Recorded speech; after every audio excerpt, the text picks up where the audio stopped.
Alguien dijo que todo lo que está mal corre el riesgo de empeorar. ¿Sucede eso con nuestro sistema de salud?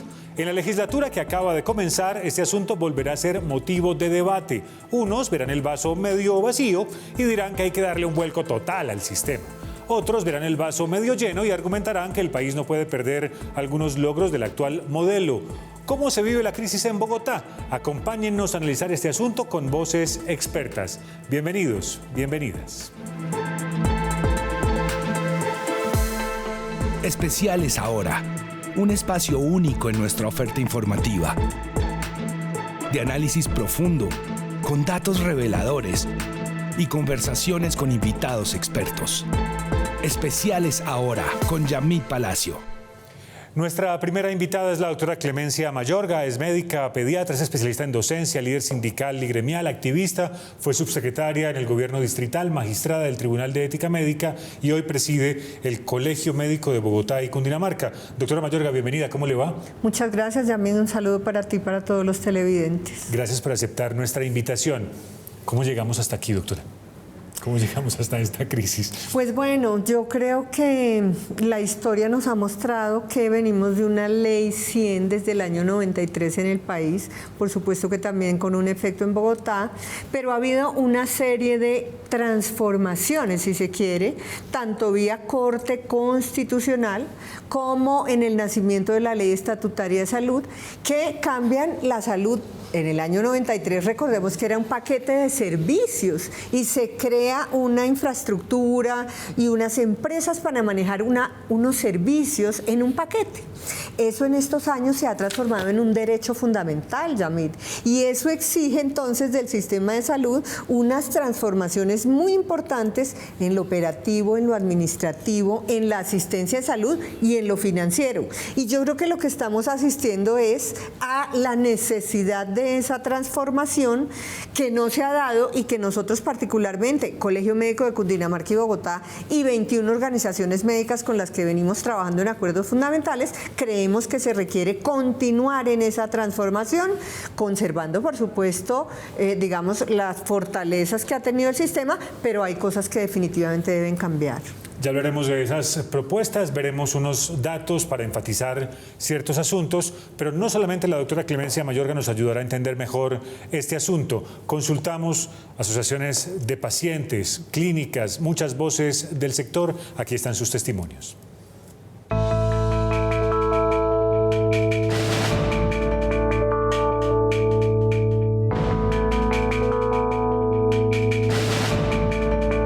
Había habido tanto detrimento en la prestación de los servicios. La gente siente que hoy hay un caos en la salud. La salud en Bogotá y en el país viene afrontando un escenario de crisis que ha llevado a que se deterioren la prestación de los servicios de salud. Mucha incertidumbre, tanto para los usuarios de las EPS como para el personal que es salud o el talento humano en salud que trabaja para estas empresas. Cada día vamos a ir viendo un deterioro en la oportunidad de los servicios que tenemos. La salud no puede ser vista como un negocio, mucho menos como un servicio. Los retos para la ciudad los podemos distinguir en dos componentes importantes. Uno tiene que ver con la institucionalidad y con la suficiencia de recursos para la atención de las necesidades de salud de los bogotanos. Y la segunda tiene que ver con el manejo y la gestión de los resultados en salud de la población. El déficit, la deuda que tienen con los hospitales públicos es muy alta. Y no solamente con los hospitales públicos, con entidades privadas. Hoy hay 7 EPS intervenidas y 2 EPS que solicitaron el retiro voluntario. Esto ha hecho que la red cada vez contenga más el gasto y no quiera atender a los pacientes por temor a que la cartera se haya disparado. Se manifiestan de esa manera señalándole al gobierno que le es inviable seguir operando de esa manera en el futuro. ¿Por qué? Porque las compañías ya agotaron sus patrimonios, varias de ellas. Uno esperaría que la aplicación de la intervención le faculta a la Superintendencia Nacional la aplicación de algunas medidas jurídicas de protección al patrimonio de la entidad, lo cual permitiría que tuviera alguna mejor movilidad y desempeño en la recuperación financiera.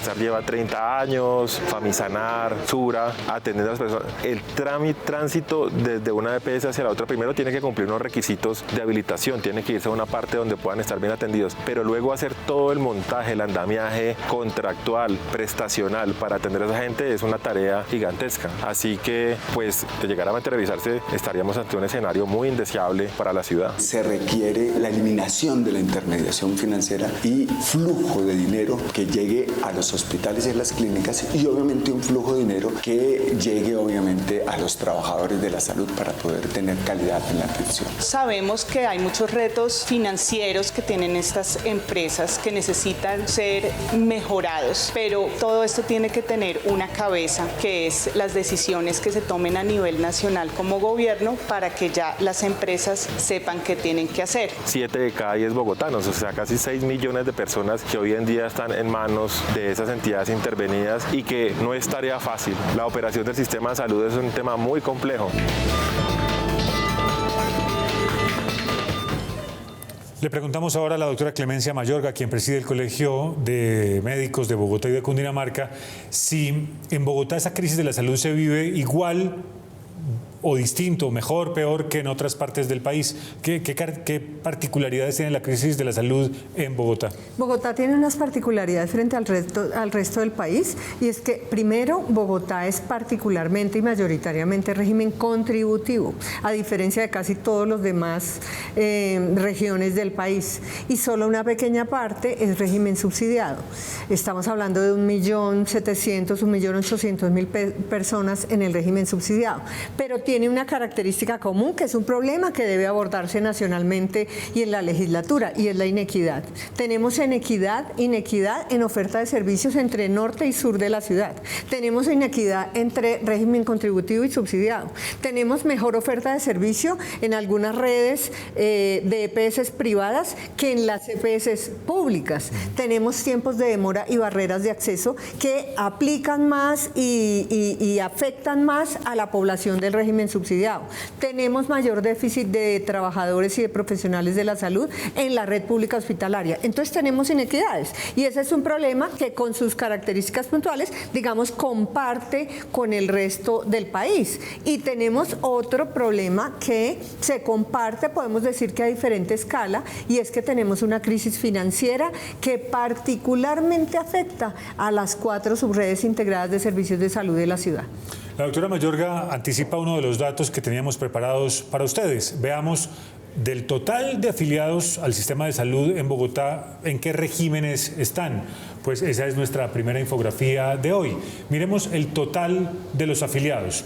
7.906.000 personas aproximadamente en el régimen contributivo, es decir, aquellas personas que son empleadas, que pagan como independientes, pero que están en el régimen contributivo, está el 76.06%, más de 6 millones de personas, mientras en el régimen subsidiado, allí donde están las personas que después de ser clasificadas por el CISBEN tienen una salud totalmente subsidiada por el Estado, cerca del 22% de la población. Y entonces ahí es donde están las inequidades, doctora Mayorga, que usted menciona, cuando se supone que lo que decían, ¿cómo era que llamaban? La canasta básica, la canasta de beneficios, el plan obligatorio debía ser igual para todo el mundo. Claro, Yami, pero hay que distinguir las situaciones. El plan de beneficios, constitucionalmente, ya las sentencias de la Corte Constitucional lo han señalado, debe ser el mismo. No puede haber diferencias, porque estamos hablando de un derecho a la salud que es igual para todas las personas residentes en Colombia y igual en Bogotá.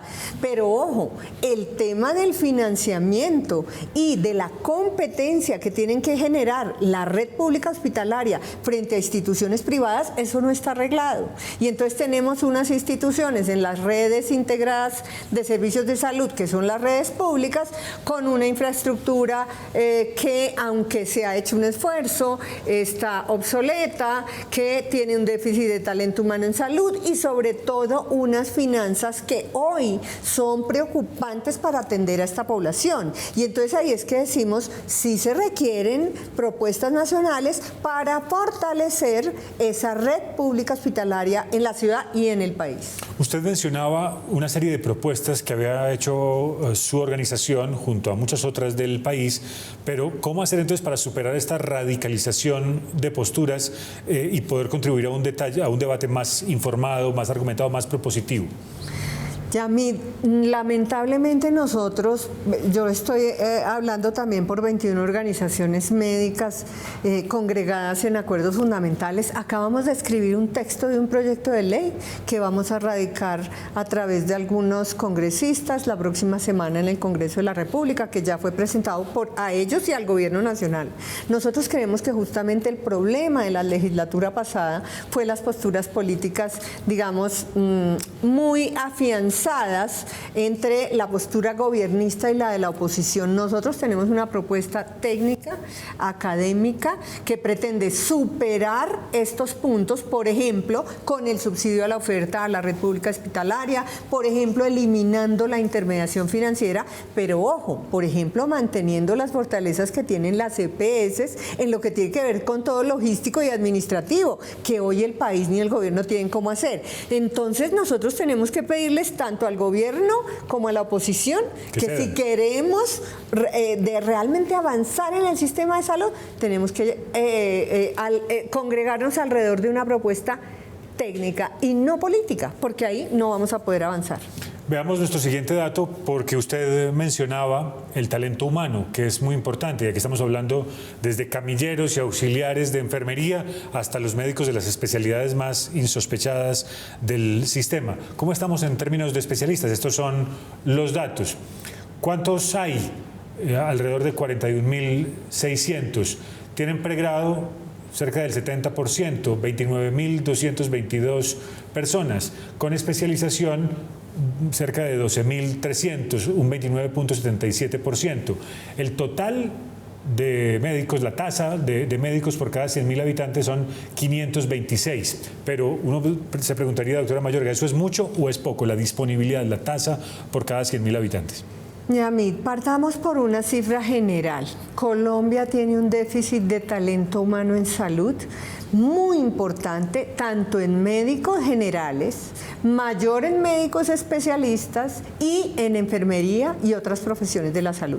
A nivel país, si cogemos Bogotá, aunque Bogotá tiene la mayor concentración de ese talento humano, todavía aún así está en déficit.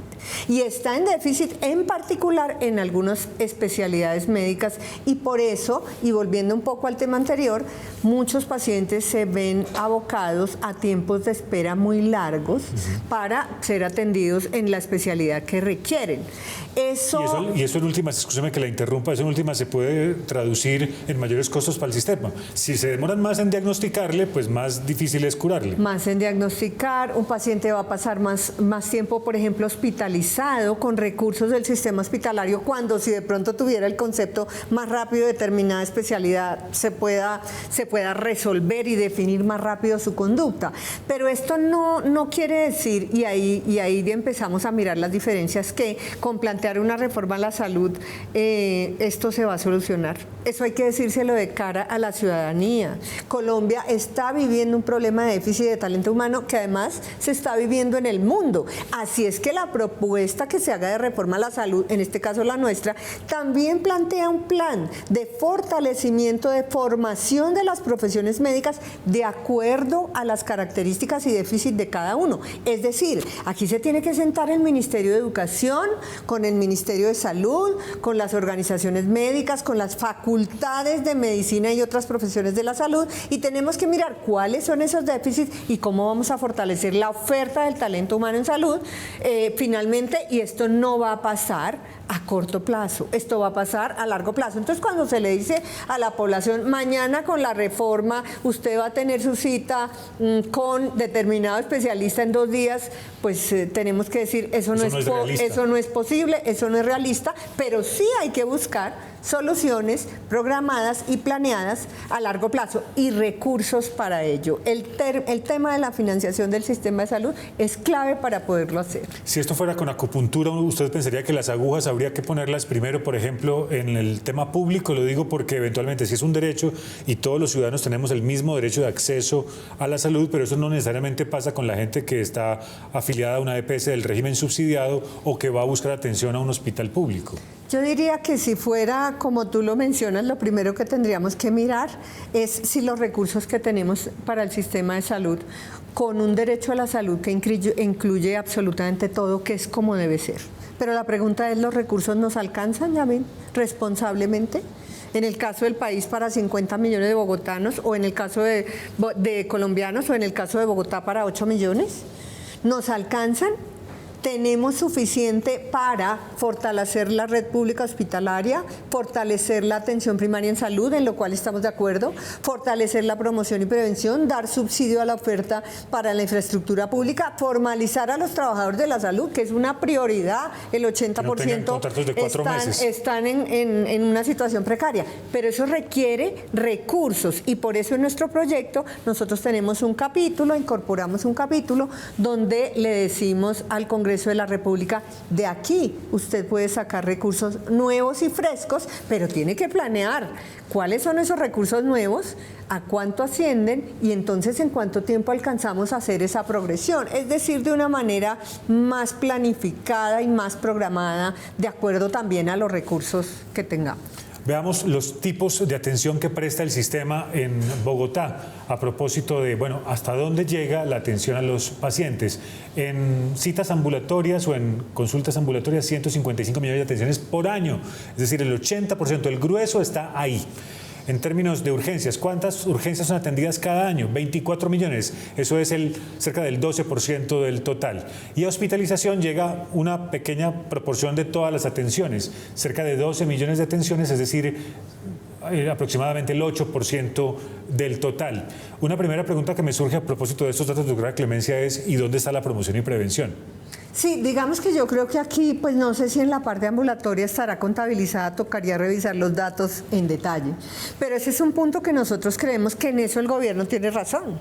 La atención primaria en salud, el trabajo coordinado con otros sectores y la promoción y prevención tienen que ser mucho más fortalecidas en nuestro sistema. Son deficitarias y han sido débiles y además los recursos que se han venido asignando a esas actividades son menos de 2.5% del total de los recursos del sistema de salud. Es muy bajo, tenemos que fortalecerlo, pero también tengo que decir algo del otro lado. No es cierto que al mejorar la promoción y prevención vamos a gastar menos, porque estamos ante un fenómeno, Yamil, la población lo entiende, en que cada día, paradójicamente, vivimos más, tenemos más población envejecida, tenemos un aumento importantísimo de las enfermedades crónicas no transmisibles, tenemos mejores métodos diagnósticos y entonces diagnosticamos más cáncer, diagnosticamos más enfermedades huérfanas, hay nueva tecnología, nuevos medicamentos y todo eso es una carga que requiere más recursos en el sistema.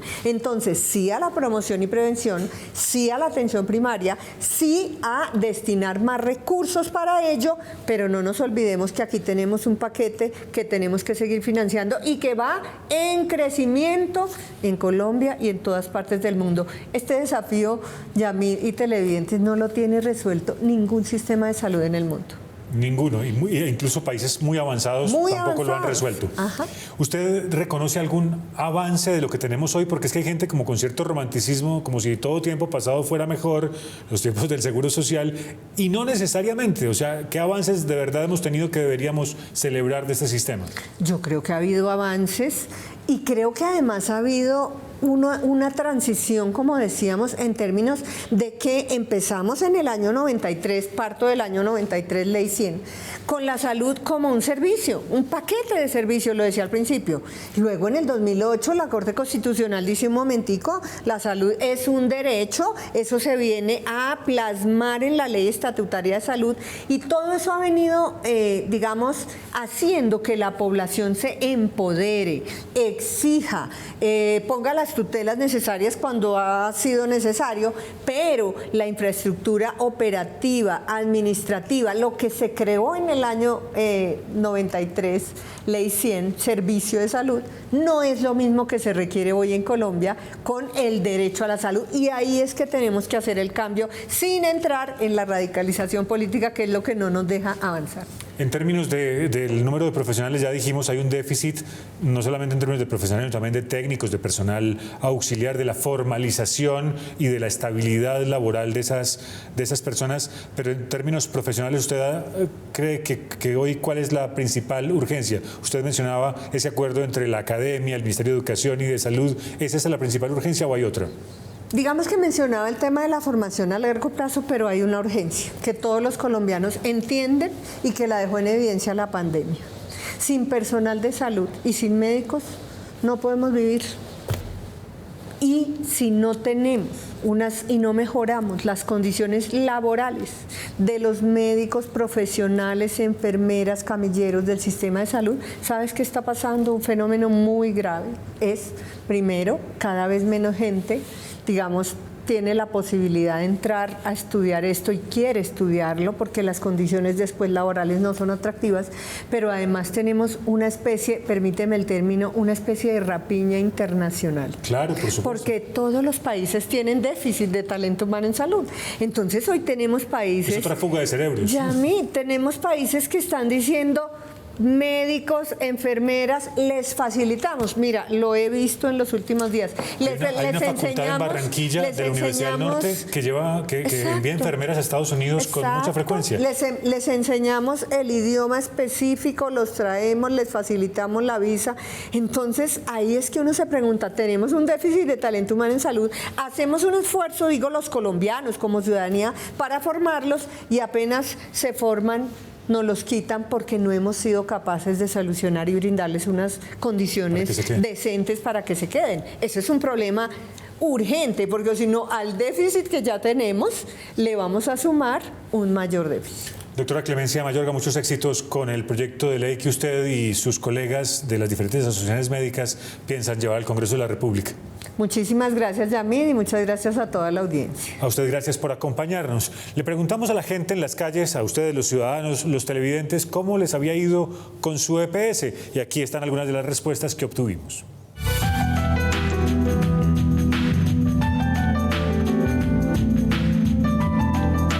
En este momento, pues no tan bien. Últimamente no tan bien, debido a que pues pedir citas o sacar citas es muy complicado y la atención es muy demorada. Si uno va por urgencias, lo dejan a uno mucho tiempo. Estamos en una crisis de salud, evidentemente por la cuestión coyuntural del Estado. Pues la verdad, uno pide cita médica y es bastante demorado. Creo que es como el mínimo, el común denominador de lo que nos pasa a los colombianos hoy en día, ¿no?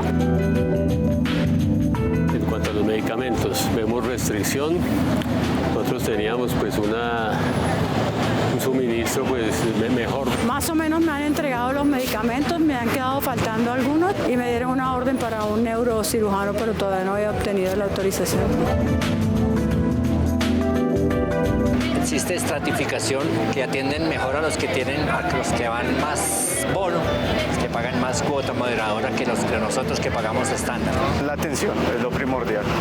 A veces se demoran mucho, entonces por eso a veces se congestionan los hospitales también.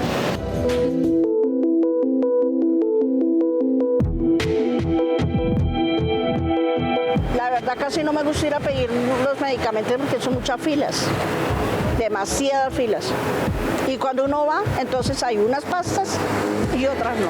Se las quedan debiendo y uno con qué tiempo se le toca trabajar. Entonces, ¿qué me toca hacer?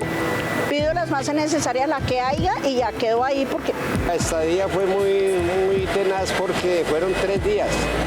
3 días en unas sillas que vienen para 3 personas, esas plásticas, de plástico grueso, 3 días ahí sentado con un paciente aquí, otro acá, los 3 con oxígeno, no tenaz. en lo posible trato de no utilizarla, a no ser que sea algo muy urgente. Digamos que la atención con Sanitas ha mejorado un poco, pero es muy demorada para conseguir una cita.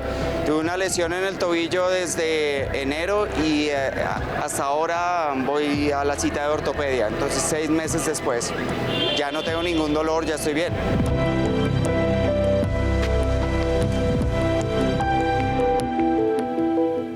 Esas las opiniones de muchos ciudadanos sobre, bueno, cómo les ha ido con el sistema de salud. Y con esas opiniones recibimos al doctor Luis Jorge Hernández, es médico, es profesor, ha trabajado para el Seguro Social, para la OPS, para la Secretaría de Salud y hoy lo hace con la Universidad de los Andes e integra la Asociación Colombiana para el Avance de la Ciencia, entre otras diferentes organizaciones y asociaciones. Doctor Hernández, bienvenido, ¿cómo le va? Gracias, Yamil, por invitarme. A usted gracias por aceptar la invitación. Ahí tiene usted las percepciones de los ciudadanos. ¿Cómo hace rever a la gente no solamente lo malo del sistema, sino que también hemos tenido unos avances como sociedad en el diseño de una política pública? Sí, hay que tener en cuenta que Bogotá, el 70% de la población es de régimen contributivo, está en las EPS, por eso en la reforma en salud, si desaparecen las EPS, Bogotá se vería gravemente golpeada. El sistema ha respondió en la pandemia. Pero lo paradójico, Yamil, es que la pandemia no logró acabar con el sistema, pero las malas decisiones de política pública lo pueden terminar. ¿Es distinta esa crisis en Bogotá? ¿Cuáles son las características particulares de la crisis, las expresiones particulares en Bogotá de esa crisis? Bogotá tiene el mayor afiliación al régimen contributivo del país, más del 70%.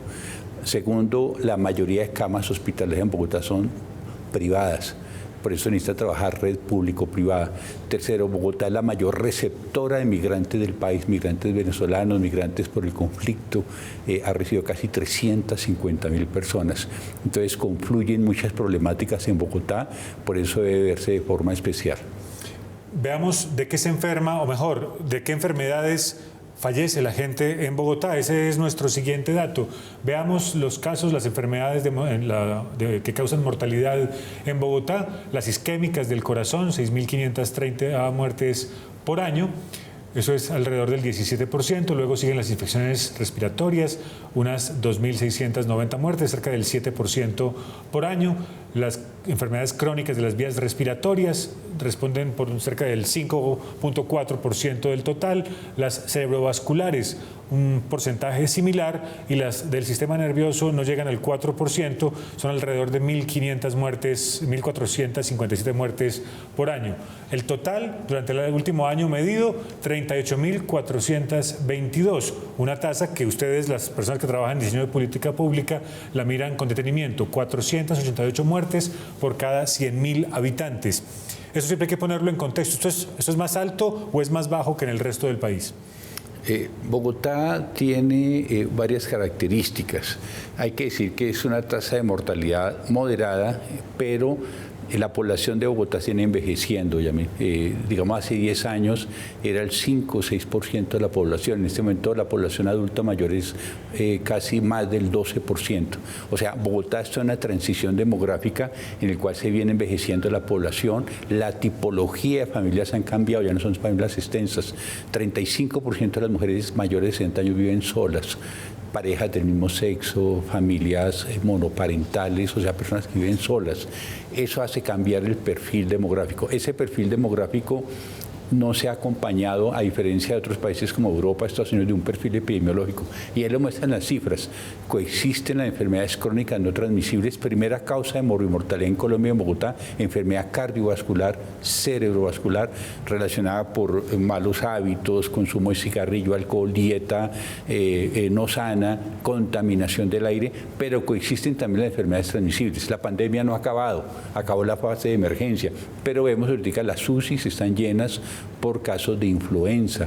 Las infecciones respiratorias señalan ahí. Si nosotros siguiéramos viendo más abajo, aparece una tercera causa de morbimortalidad en el país, que son lesiones de causa externa, accidentes de tránsito, homicidio, lesiones autoinfligidas. Es decir, tenemos triple carga de enfermedad, transmisibles, no transmisibles, complejo trauma de violencia, salud mental también. Entonces en Bogotá están confluyendo esas causas. Bogotá es una ciudad-región, no hay que mostrarla aislada como a veces la vemos, la rodean casi 14, 15 municipios. Casi 1 millón de personas atraviesan Bogotá al día. Una señora que vive en Soacha y trabaja en Bogotá, ¿dónde es? Es de Soacha y Bogotá. Entonces hay que pensarlo en Bogotá región. O sea que el que diseña una política pública tiene que ver eso. ¿Cuál es la población que tiene? ¿Cuál es la edad que tiene? ¿De qué se enferma y de qué se muere? Totalmente, para establecer medidas preventivas.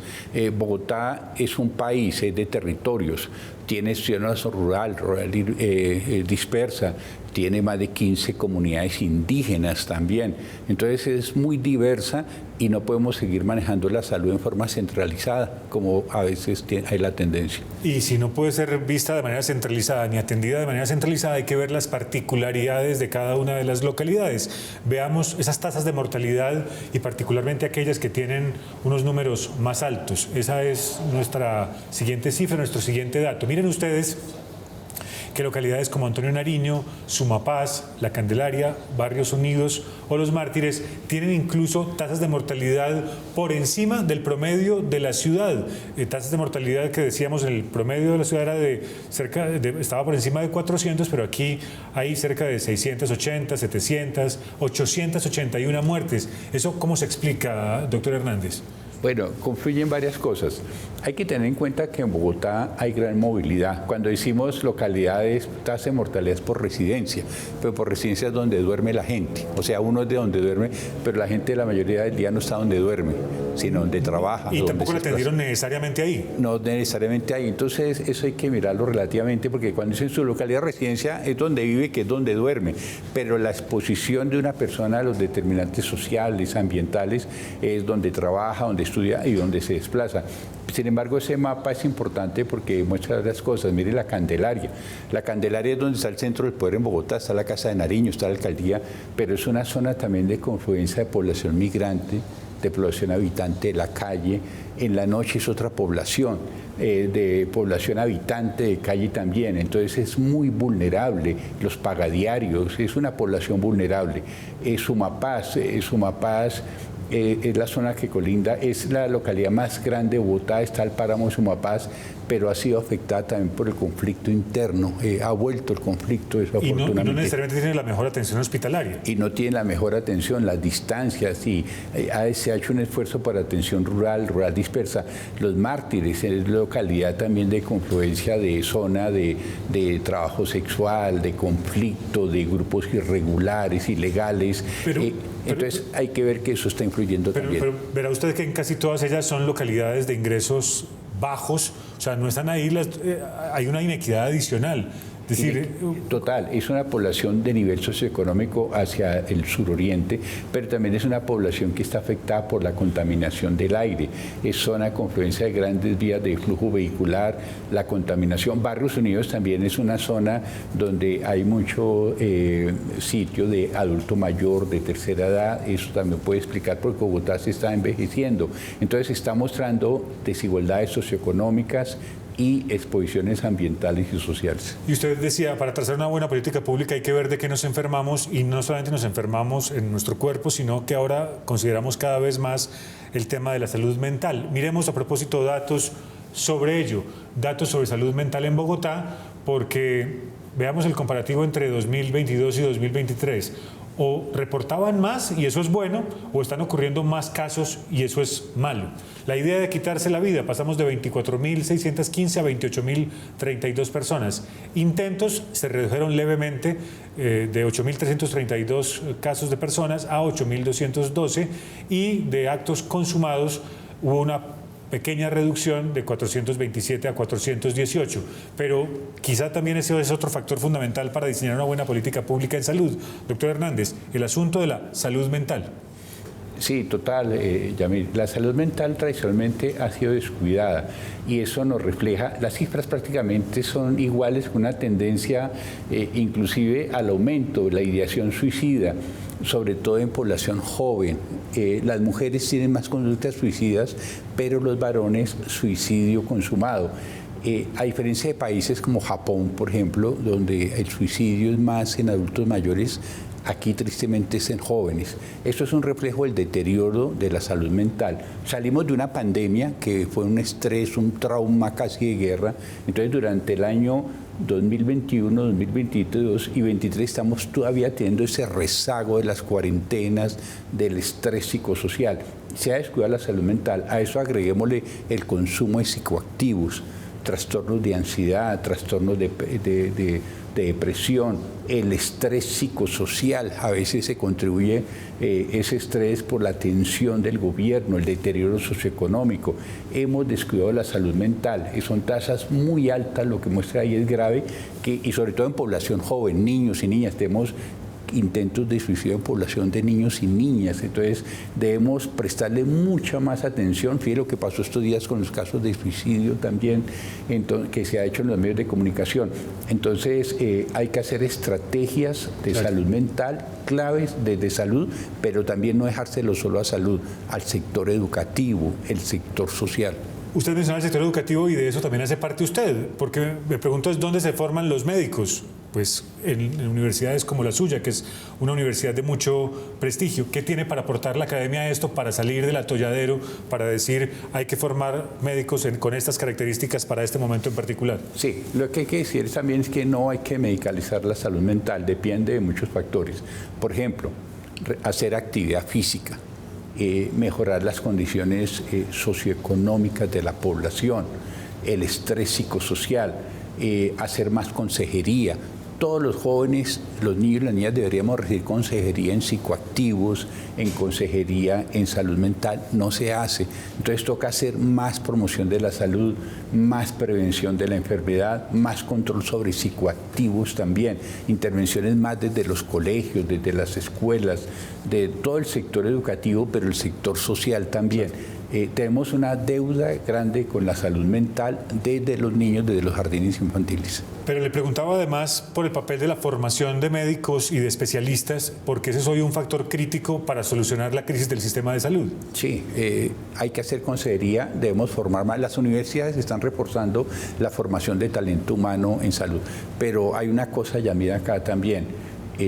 Bogotá tiene el más alto número de facultades de medicina, casi 12 facultades de medicina de las 55 que hay en el país, de facultades de enfermería, de psicología. Sin embargo, esto debe estar en el modelo de atención. Debemos reforzar el modelo de atención primaria en salud mental, las universidades reforzar más la formación de talento humano, pero no solo de profesionales, sino en colegios y escuelas reforzar pares, multiplicadores en salud mental con los mismos jóvenes, con los mismos escolares, hacer eso. Nos faltan más programas de promoción y prevención y más gestores de la salud mental. Eso hay que hacerlo también. Y moderar también que en el modelo de atención se incluya la salud mental. En los currículos ya se está incluyendo, pero no es suficiente, toca reforzar más. Si a usted, un ponente de una nueva reforma a la salud o el ministerio, le dijera, denos un consejo, ¿qué es lo más urgente que habría que tener en cuenta para superar esta crisis? ¿Usted qué les diría? La crisis en salud que se avecina en Bogotá es grave al desaparecer las EPS, ¿sí? Porque tenemos un 30% de población hipertensa, un 20% de población diabética, tenemos población tratamiento de cáncer. Está Capital Salud, está Compensar, nueva EPS. Al desaparecer las EPS tienen una función de cercanía con el ciudadano, de contacto, de gestión del riesgo. Eso hay que solucionarlo. La reforma que propone el gobierno no soluciona esa cercanía con las personas y los pacientes están sintiendo temor. Recordemos que la población se está envejeciendo y hay muchos pacientes, 30% de población hipertensa que necesita estar en tratamiento. Entonces, reforzar el aseguramiento no son EPS, reforzar la promoción, la prevención y las rutas de atención. Hay 3 rutas de atención que establecer en Bogotá. La ruta de promoción y mantenimiento, que es la ruta del sano, el joven sano, adolescente sano, tercera edad sano. 2, la ruta del enfermo, cuando tiene algún evento del crónico, del de cáncer, de enfermedad respiratoria. Y 3, la ruta de factores de riesgo. Todos nosotros, no hay personas sin riesgo, hay personas de bajo riesgo, alto riesgo, todos nosotros debemos estar en una ruta de atención. Ahí está el modelo. Bogotá, la actual secretaría está enseñando un modelo que se llama atención primaria social, que es bueno, hay que medirlo y es una buena iniciativa. Pues ojalá las autoridades de salud, los ponentes, los congresistas, los concejales tomen nota de esto que está diciendo la academia, porque es importante para superar este estado de cosas. Doctor Luis Jorge Hernández, profesor, investigador, gracias por haber estado con nosotros. Gracias, Yamí, por invitarme a Capital. Esta voz experta es muy importante, pero consultamos otras para hacer más integral este diagnóstico del paciente, que es el sistema de salud en Bogotá y en el país. Las quejas se han incrementado con aspectos sobre la entrega de medicamentos, con la oportunidad en las citas con los especialistas, con algunas cirugías, sobre todo de mediana y alta complejidad, programadas, y también con algunos temas administrativos como las autorizaciones de los servicios. Eso es fácil para que las personas lo puedan entender. La señora que tiene cáncer y que el médico le tiene que hacer la quimioterapia, entonces si anteriormente se la hacían, como la norma dice, cada 7, 14, 21 o 28, ya no se la están haciendo en esos tiempos, sino cada vez hay más dilación en la prestación de los servicios de salud. Los médicos trabajan en 2, 3 clínicas, las enfermeras también, y trabajan en 2 o 3 clínicas y la calidad de la atención se disminuye porque en un lado no le pagan, en el otro le deben 3 meses, en el otro 6 meses, y porque los dineros que les paga son mínimos. Pero adicionalmente enfrenta grandes retos en algunas de sus localidades en materia de acceso a servicios oportunos y básicos en salud, sobre todo en las localidades de Ciudad Bolívar y Bosa. Hay dos grupos que nos preocupan. El primero son las enfermedades de alto costo y las enfermedades que tienen alta morbimortalidad. Es un grupo de pacientes importantes. También el grupo de enfermedades raras o enfermedades huérfanas. Nosotros hemos retrocedido más de 20, 30 años en promoción, en prevención, en detección temprana, en enfermedades cardiovasculares y enfermedades renales. La ciudad, pues por sus dimensiones, requiere una mayor articulación entre los actores para poder mejorar las condiciones de salud de los bogotanos. Tenemos que reforzar la atención primaria en salud, pero también tenemos que darle un espacio al sistema de salud para que pueda tener esa migración suave y no ser abrupta y generar contratiempos en la atención de los pacientes y en la atención de todos en general. Hay una gran concentración de IPS y de consultorios en la zona norte, la zona oriental de Bogotá. Sin embargo, hay un gran déficit en el sur y en el occidente de Bogotá. Es evidente que se requiere una atención no solamente de promoción y prevención, sino además infraestructura suficiente para poder atender esas regiones, esos territorios de la ciudad. Uno es que el gobierno despolitice la salud. Hoy en día hay una línea ideológica, y no estoy hablando que sea buena o mala, hay una línea ideológica que no nos permite avanzar. 2, definir si vamos a hacer una reforma al sistema de salud, y esa reforma tiene que ser consensuada. Que sea benéfica para los pacientes, que ellos entiendan qué es lo que tienen que hacer, pasar de un lado a otro, donde tienen que ir a reclamar sus medicamentos, donde los van a ver los médicos generales, los médicos de crónicos, y finalmente cómo van a hacer para poder llegar a los especialistas sin tanto contratiempo. Estamos en la idea de presentar alternativas, variantes que sean viables técnica, financiera y políticamente, y que satisfagan a todos los actores. Más voces para intentar entender este difícil panorama de la salud, de la crisis de la salud en el país, pero también sus expresiones en Bogotá. Para este último tramo del programa saludo a Duber Vargas Rojas, es el agente especial interventor de la EPS Sanitas. Interventor, bienvenido, ¿cómo le va?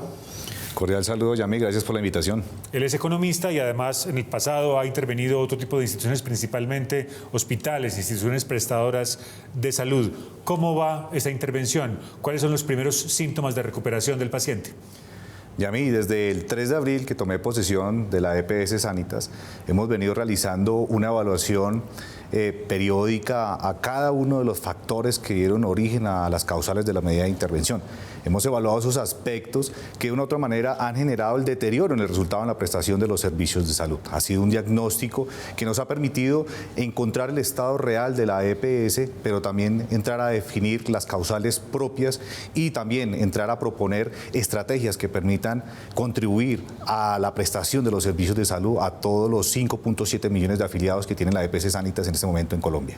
Usted menciona el número de afiliados en Colombia, pues veamos cómo funciona eso en Bogotá, porque la que usted lidera hoy, la que usted interviene hoy, es una de las que más afiliados tiene en Bogotá, es la que más afiliados tiene. Miremos por regímenes. En el régimen contributivo, Sanitas lidera con más de 1.500.000 afiliados, luego Compensar con más de 1.400.000 afiliados y finalmente Famisanar. Y en el subsidiado está primero Capital Salud con más de 846.000 afiliados, Famisanar con cerca de 250.000 y Compensar con cerca de 188.000. Si usted suma ambos, el contributivo y el subsidiado, sigue siendo Sanitas la número uno en número de afiliados, Compensar le sigue y finalmente Famisanar. ¿De qué tamaño es la dimensión del reto? Se lo pregunto porque claramente si esos afiliados estaban ahí en esa EPS es porque confiaban en esos servicios y en esa institución. ¿De qué tamaño es el reto? Yamit, la EPS Sanitas es tan grande y tan representativa como cuando uno entra a revisar y a comparar la EPS, por ejemplo, con Ecopetrol, uno dimensiona a Ecopetrol como una de las entidades más grandes y poderosas del país.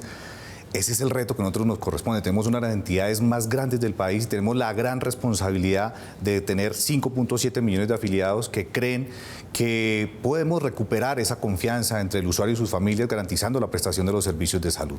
Y hoy la gente de verdad ha empezado a ver que hay cambios en la atención que digan esta intervención está funcionando. Yami, déjeme comentarle algo. Dentro de nuestro diagnóstico situacional nosotros identificamos que hay un crecimiento desmesurado año a año del tema de las quejas, las reclamaciones por parte de nuestra población afiliada.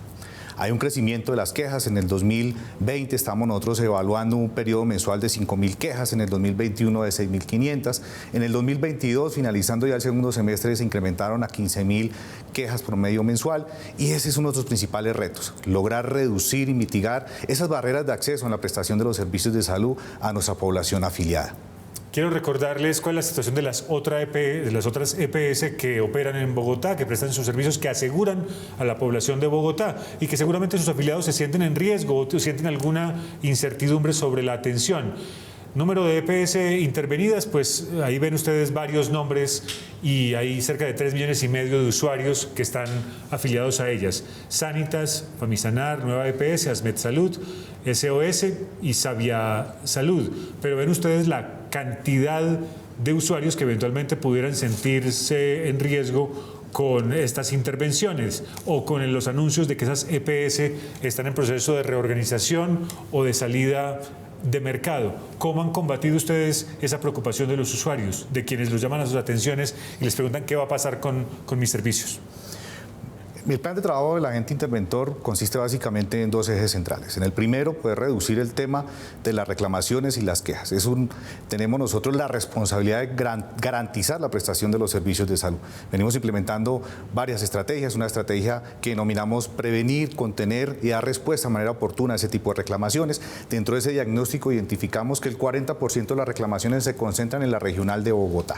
También hemos identificado dentro de este diagnóstico que ese 40% de reclamaciones se concentran alrededor de 65 prestadores. Ya nos hemos sentado con los prestadores, hemos definido alrededor de 28 planes de mejoramiento para poder contener el tema de las reclamaciones y garantizar la prestación de los servicios de salud. Pero también hay otro tema que nos preocupa muchísimo y es el comportamiento financiero de la EPS. También venimos trabajando dentro del plan de trabajo medidas que permitan contener el tema de las reclamaciones. Y es así que hemos implementado varias estrategias. Una de ellas fue Expo Sanitas. El pasado 9 de julio en Cafán Floresta, desde las 8 de la mañana hasta las 4 de la tarde realizamos nuestra primera feria de servicios de salud, que fue un total y rotundo éxito. Más de 495 personas asistieron a este evento y logramos resolver más de 335 situaciones de manera inmediata para garantizar el acceso a los servicios de salud. Esto realizado y dirigido directamente a nuestra población afiliada en la ciudad de Bogotá. Ustedes los televidentes saben que no solamente hay EPS intervenidas o quebradas, sino que también hay algunas que dijeron voluntariamente, ¿sabe qué? Yo me salgo de este negocio. Veamos los datos que tienen que ver justamente con esas EPS y los usuarios que eventualmente pudieran sentir incertidumbre sobre su futuro. Estamos hablando de la EPS Compensar, de la EPS Sura y de Salud Bolívar. La última de ellas con muy pocos afiliados, pero EPS como Compensar si tienen más de 1.600.000 usuarios, y en total esas EPS que han dicho yo me voy de este negocio son 2.123.000 usuarios que pudieran sentirse desprotegidos. ¿Sanitas está en condiciones de recibir algunos de ellos o tienen las puertas cerradas?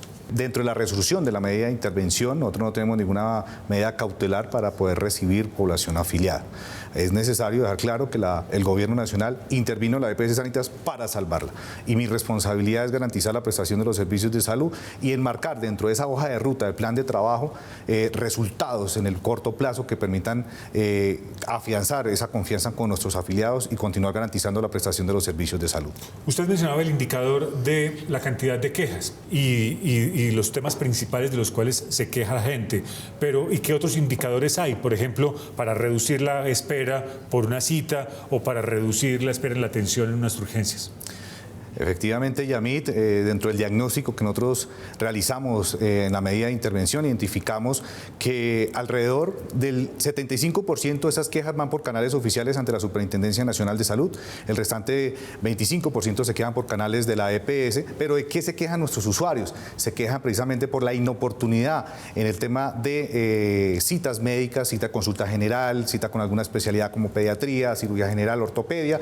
Hemos logrado identificar que hasta 4 meses logra un usuario o un afiliado esperar para una cita. De igual manera, nosotros hemos identificado dificultades con el tema de la dispensación y la entrega con oportunidad de los medicamentos y también con el tema de las autorizaciones. Decía en la nota de contexto uno de nuestros invitados, uno de nuestros expertos, que hay una concentración enorme de prestaciones de servicio en la parte oriental, nororiental de Bogotá y que hay una desatención, por ejemplo, en el sur y específicamente en el suroccidente. ¿Cómo hace para que esa red de Sanitas llegue más cerca de la gente y que se pueda desconcentrar esa atención? Precisamente una vez identificamos dentro del diagnóstico de esta situación, hemos nosotros generado los espacios. Uno de ellos es Expo Sanitas. Expo Sanitas nos ha permitido interactuar con nuestros afiliados, conocer sus necesidades de primera mano, pero también interactuar con la red prestadora de servicios de salud. Dentro de las propuestas estamos afianzando las relaciones comerciales, esas alianzas estratégicas con la red prestadora para poder ampliar la capacidad y la oferta de prestación de servicios para garantizar con oportunidad el tema de la prestación. Y efectivamente estamos entrando a evaluar la posibilidad también de poder contratar y fortalecer la red pública, entre ellos aquellas entidades, hospitales públicos que nos permitan ubicar de manera estratégica esas atenciones a nuestra población afiliada. El presidente Petro, uno de los asuntos que más mencionó cuando planteó la reforma de la salud era el asunto de llegar con salud preventiva a los hogares. ¿Se puede hacer eso en una EPS intervenida? ¿Es posible empezar a implementarlo de mejor manera? Estamos trabajando y nuestro compromiso está orientado a garantizar la prestación de los servicios de salud, de cerrar esas brechas en el tema de la prestación de los servicios y garantizar el acceso con oportunidad a cada uno de nuestra población afiliada. Yo quisiera que usted viera, señor agente especial interventor, las opiniones que tiene la gente sobre su EPS, porque en general son opiniones, digamos, que reflejan insatisfacción, pero quisimos hacerle la pregunta de otra manera a la gente. ¿Hay algo que valore? ¿Hay algo que rescate? ¿Hay algo positivo que encuentre en su EPS? Estas fueron las respuestas de algunos televidentes. La verdad, nada. Porque pues para nadie es un secreto que la salud en Colombia últimamente ha ido mejorando en todo el tema del gobierno y pues todo lo que ha venido pasando. Aparte del tema de las EPS que están intervenidas. Que hay buenas clínicas y buenos hospitales, que hay buenos profesionales médicos. No todo siempre va a ser malo, a veces personas como yo, familias como yo, tenemos buena salud y siempre nos ha salido bien, por decirlo así. Resalto de pronto el cubrimiento, ¿cierto? Falta algo de calidad y también en esa calidad que hubiera prevención a la salud. En este momento realmente no puedo resaltar nada porque hay demasiada demora, la atención es pésima. Tienes tú que estar muy enfermo para que te puedan atender y sinceramente no te hacen nada. Tienes que empezar a hacer un poco de procesos para poder llevar a cabo lo que tienes que hacer. El sistema no es tan ágil respecto a todas las EPS, pero pues a mí me ha funcionado. No sé, cada uno habla por su experiencia y a mí me ha ido muy bien.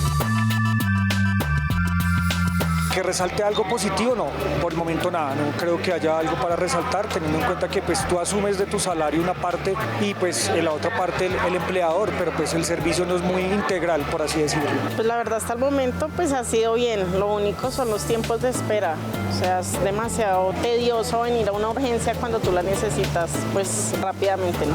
El sistema de salud en Bogotá debería subir más. Deberían apoyarnos más a todos los colombianos, a todos los bogotanos, a toda la gente que vivimos aquí y todos los colombianos. Lo positivo era la calidad de los profesionales, la facilidad con la que atendían ciertos procedimientos, lo cual se deterioró un poquito, o sea, ya ahorita sería negativo. Hay cosas que tienen que arreglar, pero también hay cosas buenas. Yo hablo desde mi punto de vista. En este momento yo vengo con mi hija, la traje por urgencia, la están atendiendo rápido.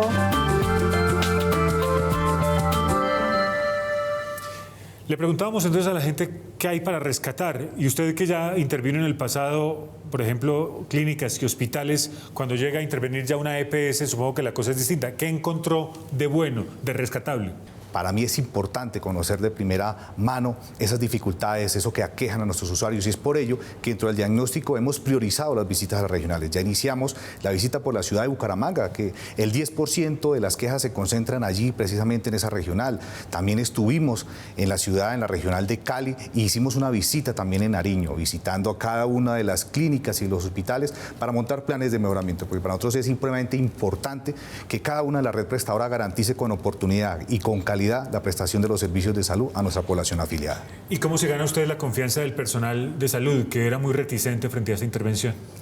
Estamos llevando a las regionales varios tipos de estrategias. La primera con la red prestadora. Creo que la red prestadora es la que interactúa de manera inmediata con el usuario y es la cara de la EPS.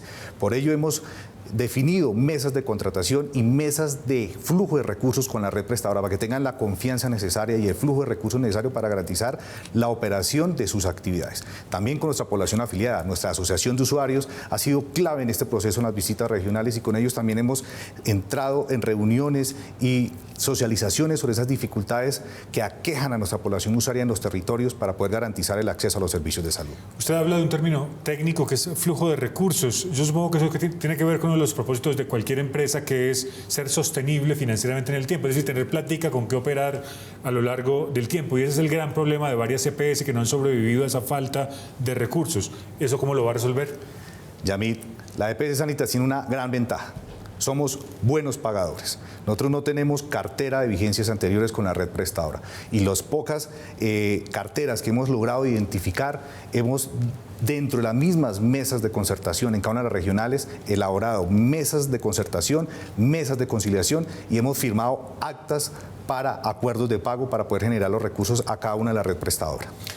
Un médico le dice a uno, si usted se toma juicioso estos analgésicos, estos antibióticos, estos antivirales, en cuestión de tantos días se podría aliviar. ¿Usted ha hecho un cálculo de cuánto más podría durar esta intervención? Sé que no lleva mucho tiempo, pero mi pregunta es, ¿qué tantos meses más podría durar? El periodo de la intervención está definido en un plan de trabajo. Ese plan de trabajo va por 12 meses. 12 meses donde tengo la responsabilidad de entregar informes periódicos a la Superintendencia Nacional de Salud, quien será la que va a evaluar cada uno de los avances en este objetivo. Mi responsabilidad es generar las estrategias necesarias que están elaboradas en alrededor de 54 actividades que permitan garantizar la sostenibilidad de la EPS en el tiempo. Duber Vargas Rojas, agente especial interventor de la EPS Sanitas por parte de la Superintendencia de Salud, gracias por habernos acompañado. Gracias, Yamil. Está interviniendo la EPS más grande, al menos en número de afiliados, en Bogotá. Corregir las fallas del sistema de salud en el país y en Bogotá. conservar lo mejor que había y que se construyó durante muchos años, lograr preservar el derecho de la salud de millones de personas, sobre todo de las de menores ingresos. Los demás ingresos finalmente tienen para pagarse otro tipo de aseguramiento. Esos son algunos de los retos principales, pero ¿y qué pasa con los trabajadores de la salud? ¿Qué pasa con la promoción y la prevención? ¿Qué pasa con los diagnósticos a tiempo para ahorrarle dinero al sistema? Esos son los retos pendientes que abordaremos seguramente en un nuevo capítulo. A ustedes, gracias por su sintonía, gracias por su confianza. Hasta pronto.